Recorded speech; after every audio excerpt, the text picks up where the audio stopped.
Welcome back to another episode of That Don't Sound Right, a podcast about talking. We're your co-host. I'm Peter Billman. I'm Cecil Davis. And we're just trying to have a conversation without Googling or fact-checking. Those things can so easily kill the conversation. So last week we taught you how to burn your house down. We did not And try to burn your house down. But this week we're going to teach you how to blow it up. Let's blow it up. Yeah, man. Yeah, what inspired you to talk about Tannerite? How have we not talked about Tannerite? How have we not talked about Tannerite? Our podcast is called, Peter, our podcast is called That Don't Sound Right. And the fact that you can own this material, Yeah. that all you have to do is shoot a rifle round into it, Right. and it blows up. Right. And it's legal. It's We could drive to Dick's Sporting Goods right now and go get buy some. this. That's right. We could get it through the mail. Right. It can be mailed through the. How have we not? We've been on the air now for 5 years, and we have not even referenced Tannerite. This is a miss. It is. Again, nothing we're getting ready to tell you about is not on the internet, on the company's website. Yeah, right. Yeah, this is a product. So if everybody's already lost, we'll say it again. There's a product that you can go buy called Tannerite. Tannerite. It's named after the guy's last name was Tanner. Really? Yeah, his last name is Tanner. Tannerite. And you add ITE to the end of at the end of it, and voila, you got Tannerite. You got Tannerite. To kind of a play off the word dynamite. Oh, right? Yeah, I hadn't thought about that. Yeah, it's a play off. I wondered where they got the Tannerite. Yeah, I mean, if you can't get dynamite, get Tannerite. So Tannerite is what they call a reactive target. Right. Which I think is brilliant. Or a binary explosive target. So you've done target shooting before, right? Yeah. So you set up a paper target. Right. And you fire a weapon like the rest of us. You fire a 22 or a BB gun or a higher gauge. Yeah, right. And you hear a click as it hits the paper. Yeah. Not so with Tannerite, Peter. Not at all. Not at all. It's massive explosion. In fact, the website says if you use the 2-pound version, you need to be at least 200 yards away. Right. So let's explain what it is. So Tannerite is two chemicals basically, very basically, that are packaged together, and you put it in a target, and you have to shoot it with a high velocity round. Right. So it's got to be a round that travels faster than 2,000 feet per second. Yeah, yeah. So when the kinetic energy of that round hits this substance, it produces a chemical reaction that causes an explosion. A brilliant explosion. Yes. And so that way, it's not like hitting a paper target. You know you've hit. You can buy this stuff in half-pound quantities, 1-pound quantities, and 2-pound. You realize when someone says, use something 200 yards away, it's going to make a big boom. Right. And so you said it's the 2-pound bag. How have you not even used this stuff on the farm? I have. I know one person personally that's used it. Uh-huh. I wish we should have them on the podcast. I don't know any of my family that has ever used it or used it at the farm. Now that we're talking, we had an episode where we talked about the things that the world allows people to have in their possession. Yeah. But anyway, you're right. It is amazing we did not talk about Tannerite because it don't sound right. Yeah. That you can so easily buy this stuff and blow stuff up. Again, if you're not understanding what we're saying, this is a powder that you can go right now. I bet you can get it at any sporting goods store. Get it. Yeah, you can get it at Dick's. I bet you can get it at Walmart. And in the sporting goods section. It's a powder, and you shoot it with a high velocity round. Well, it explodes. It's not really a powder. It looks they're little pellets. Yeah. You're right. They look like little perler beads or what else? Or like it looks like fertilizer in some ways. The little granulated fertilizer looks like that. Now, I guess you said it comes in a 2-pound. Yeah, it comes in these plastic. It's just a plastic. Literally, it's a plastic jar, and you put that. You put it behind. Well, you can put it anywhere you want, but the idea is you're going to try to shoot it and have this grand explosion. And you know what? It's also used for. You can buy ones that blow up blue or ones that blow up pink. Right. So you can have all your friends and family over for the gender reveal at the shooting range. Now, supposedly you can drop this stuff. You could shoot it with a BB. You could shoot it with a 22 gauge, and nothing happens. You can hit with it. You can drop it. You can hit with a hammer. You can hit it with a weak shot. It won't blow up. It's the But now probably used as directed, it's relatively safe. I mean, 2 pounds, 200 yards away, Right. not much is It going also recommends that you get it off the ground to limit the amount of debris that flies around Right. after it blows up. But as you know, people don't use things as directed. Oh no. Yeah. So you've got. Have you ever seen a video of people messing around with this stuff? Yes, I have seen. What have you seen them blow up? All kinds of stuff. I've just seen them like just big explosions. What have you? Okay. I mean, not objects. I haven't seen them like packed objects full of stuff. Oh. Or I guess you're saying that you've seen stuff Yes. packed in there. Okay. Yeah. So what have you seen? A refrigerator. So if you hit one package of it, will it blow up the other packages around it? Yeah. Okay. Yeah. Yeah. They're within. There's this one video. I'll never forget it. Mm. They were shooting it was an old refrigerator, old freezer. I don't know how much they packed in there, but man, they were clearly not 2,200 yards away, because when they hit that thing, the door flew at them and took out the camera. Man. Oh. But I still think they're a pretty good distance away, but this thing went. So if one package goes off, the other packages go off. Yeah. Okay. Yeah. And again, we're not telling you anything that's secret. I mean, the internet's littered with these videos of people. Just walk by the sporting goods section and look for a little, it'll be a clear, I mean, it looks like the same thing that your peanut butter pretzel nuggets come in. Yeah. And it's full of these little white pellets. You could take that and you're supposed to mix it. So it's supposed to be separated. There's two different kinds of pellets, and you're supposed to mix it together, and it's the mixture that it's explosive. So it comes separated. So even if you were to shoot one half of it, it wouldn't go off. You got to have the mixture. Yeah, and it's supposed to be extremely stable, like even when it's mixed. But according to the website, it's ammonium nitrate and ammonium perchlorate. Yeah, catalyst. I'm not familiar with perchlorate. What is? I don't know. What's a perchlorate? Yeah, I'm not sure whatever it is makes a big bang. Chlorate. Well, the real bang is the fuel, right? It was the explosive grade aluminum powder. Right. Yeah. That's the catalyst. Is explosive grade aluminum powder. The thought is that if you're doing long range target shooting, you don't have to have somebody with binoculars trying to guess whether you hit a paper target, because if you see it explode, then you know you hit it. Right. That's the what you're supposed to use this for. I'm sure 99% of the people do that. You think 99% of the people do that? Yeah, I think most people use it that way. But you've seen them blow up other objects other than refrigerators, right? Yeah, there are not too many of those people around. Right. And they are a declining population. Now, this has been banned in some states, or you have to use it with a license in certain states. Right. Not all states. That's but right. Certain states. But Tennessee has banned it outright. You think that's because enough people said, "Hey guys, watch this"? Yeah, because at first you would think Tennessee would not have banned it. Right. But they seem pretty easygoing. But I think, like you just said, they probably had enough Tannerite instances that they were like, "Okay, we got to ban this."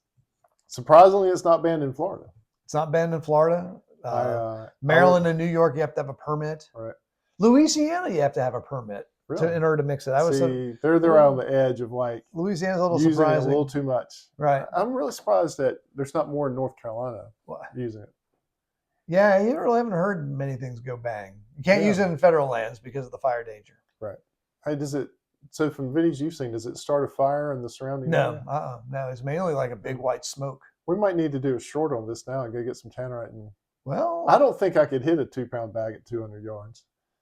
Could you? Well, let's get a 1-pound bag at 100 yards. I might be able to do that, but let's do that. I couldn't.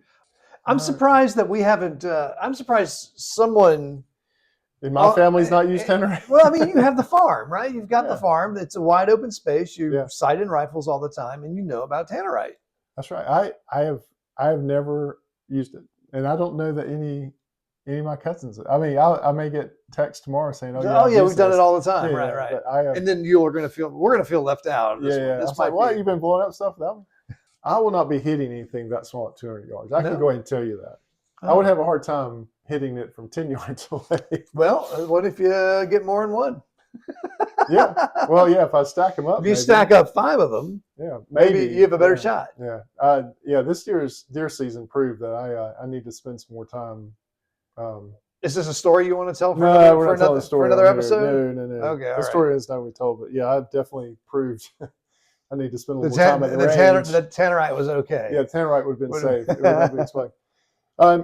But so just to explain, so a 2,000 foot per second round. I mean, that's a 30. I mean, those are like deer rifle rounds. Yeah. That's an AR-16, AR-15 round. Yeah, It's probably one of the smallest ones that'll do it. yeah. So it's got to be something that's moving Very on. big. 30-06, Yeah. 30-30, 270, 243, all those. That's moving on. Yeah.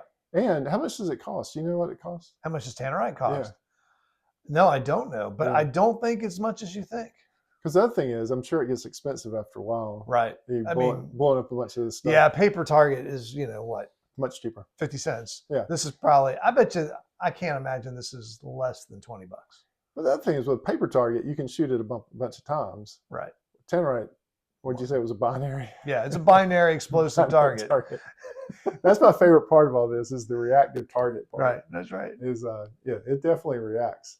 You mentioned that you can do gender reveals with this. Oh yeah, because I got pink Tannerite and blue Tannerite. I feel like there's also been some stories about where this has gone wrong. 100% this would have gone wrong. Because I can't imagine the gender reveal party where it would be held. Like you said, that's right. Let's all go to yeah. So you're all at a shooting range or at somebody's farm. Maybe at the farm. Yeah. 100. Well, if you're using the big one, you're 200 yards away. Yeah. You're telling all your guests, hey, we need to stand 200 yards back. And then the pressure on the person shooting, right? They've got to hit it. Of course, you probably stack them up again if you're doing a gender reveal. You probably got more than one. You gotta make it right. Yeah. So I think I've also heard, I can't confirm this, but I think they make targets that like deer targets and stuff where you can embed Tannerite in the target, which I don't know why you would do that. It feels like that's still a one shot deal for that deer. And again, since you can order this stuff, like I can't imagine why in the world are they allowing this stuff to be shipped? Because it's perfectly stable. Yeah, but still. It's perfectly stable. There's no danger for it to. They've proved this out that there's no danger for it to ignite or explode or burn. So Tanner, you can't. It won't even go off if you try to light it on fire. Really? That was one of the things also about it. Huh? It does not react to flame. It is essentially fireproof. I need to go back and study the reaction that's occurring. Yeah, it's obviously something doing with the energy of the kinetic energy. I would love to hear I would love to hear you go. I'd have to Google this. I would love to hear you go chemistry on this one. Yeah. This is it's interesting that it's that stable, but yet that explosive. I wonder how he come up with it. He must have been a chemist. I'm sure there's a story. I'm sure there's the story on the website at Tannerite.com. Yeah, he must have been a chemist. Yeah, and came up with it. And why would you come up with it? Like, what would you make you come up with this? Maybe he really wanted a binary exploding target. He got tired of walking down there and looking at the sheet of paper, I guess. Maybe his eyesight got bad. Maybe so. Maybe it was accidental. Yeah. Oh, well, it could have been accidental. Yeah, this sounds like a chemistry guy came up with this. Maybe you'd have to know some stuff. It could have been he was. He had some old chemicals. Maybe it was he had some old chemicals. He was a chemistry guy. Right. Had some old chemicals in cans, and he was just doing some target shooting, and he hit one particular can. It had a reaction. Yeah. It wasn't a big explosion, but it had the reaction. He said, "Why? Right. Why did that just do that?" Right. And then he dug into it, started making some stuff. Right. Started shooting it on purpose. It's interesting though, he was able to tune it that a slow round wouldn't set it off, that hammering it wouldn't set it off, and that fire wouldn't set it off. Yeah. I mean, he did some tuning to make sure that the way it was detonated was very specific. It would make me nervous to have it like in the truck or something. Oh yeah, I would not. Like if you're just driving it out somewhere, it would make me nervous to have that stuff. Yeah, but it's totally safe. Do you reload? I have, yes. Yeah, because that can be dangerous if you don't know what you're doing. Right. Because all that stuff again is reactive. That stuff can go ignite when you impact it. Yeah. Right. It doesn't take much to make that stuff. To hit the end of a bullet and make it go off. I don't trust that, and so it's hard to trust an even bigger package of what seems to be explosive powder. I'm surprised you hadn't used it. I don't go target shooting nearly enough, and I don't have a place to go where I can cause an explosion. I mean, even if we tried it out like at the farm, still you'd have to talk to people because it's going to make a big. I mean, somebody's going to ask questions somewhere. If you Oh haven't- yeah. Well, that's interesting. I wonder how big of a bang it makes. Yeah. Right. Yeah. Because I would think it would. From what I've seen on the internet, it's a fairly sizable Yeah. bang. I mean, it may. Yeah. We did it. We did the Tannerite episode. Let's hear it. Let's hear if you ever had experience with Tannerite. Yeah, I know one of our listeners had. Okay, I want to hear about this. Yeah, he'll text me and let All me right. know. But it doesn't sound right. But you've come to the end of this episode. Hey, if this is your first time watching or listening to the podcast, we want to thank you. Think about hitting that subscribe button and that like button. Again, if you do that, we won't send you any emails. It just helps the numbers and helps people find us. Also, if you're that longtime listener or viewer, don't hesitate to leave us a comment. Send us an email at tdsrpodcast@gmail.com. Tell us about your experience with Tannerite. All right. And if you do watch our shorts or our stuff on YouTube, if you'll leave a comment, that helps our stuff kind of get Oh, right. up in. Does it? Yeah. And you'll respond back, won't you? I do. And I do too. All right, that all Soundrise production of TSR podcast in conjunction with Camel City Studios. I'm your co-host and sound engineer. Peter is your other host and does all of your web design. Camille is your barista. Emily does your graphic design. Ella does your Instagram. Georgia does your merchandise. Brent is our international brand ambassador. And Brent and listener number one just recently ran a marathon. No kidding. With our logo on the back of their shirt. A marathon? Mm-hmm. Wow. Congratulations. Yeah, so for 26 miles. Congratulations. People were seeing our logo. That's because they were leaving them in the dust. That's right. They were leaving the pack. And as always, listener number one is Scott. So until next week, keep talking. And stay curious.